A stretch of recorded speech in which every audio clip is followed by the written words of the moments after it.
Chances are you don't think about infrastructure at all in your day-to-day life. That is, until it has failed. It's something that we expect to work without giving it a thought, but the truth is America's infrastructure is aging and in desperate need of repair. Many roads, bridges, water lines, and power lines have been in service for decades and are in need of attention. According to the American Society of Civil Engineers Annual Infrastructure Report Card, in South Carolina alone, there are 12,000 miles of roads in poor condition, 964 structurally deficient bridges, and 178 high-hazard dams. This is just in the state of South Carolina. The nation overall earned a D+ average across all categories, with a D corresponding to poor to fair condition and mostly below standard, with many elements approaching the end of their service life and in condition and capacity that are in serious concern with strong risk of failure.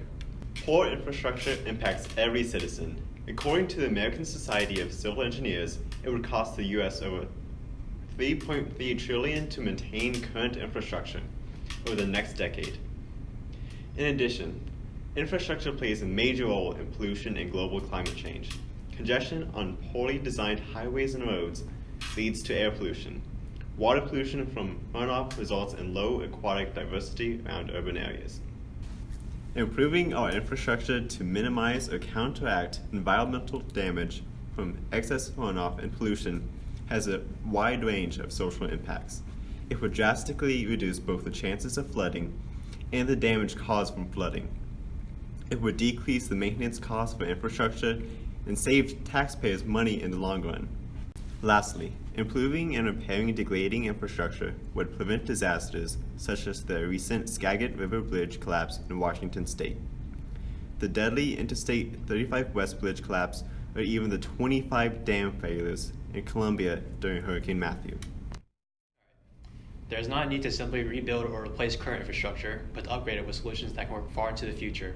There's an abundance of innovative potential solutions to solve everything from city congestion and pollution to dealing with excess rainwater in cities. However, funding for these projects must be procured. In 2014, federal, state, and local governments spent only 2.4% of the GDP on transportation, drinking water, and wastewater infrastructure. Reallocating these funds towards innovative solutions rather than just simply repairing infrastructure will be necessary in order to tackle our infrastructure problem head on. As costly as it may be, we simply cannot afford to fall behind on upkeep.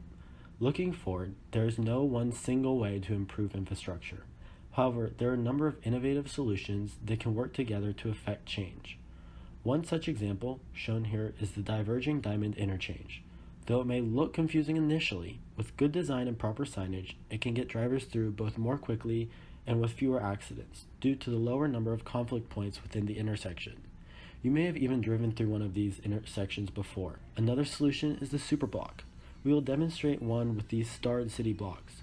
By cutting off the through traffic, the area experiences reduced carbon emissions and is friendlier to pedestrians. If this sounds familiar, that's because it is. Both USC's campus and the State House District act somewhat like superblocks.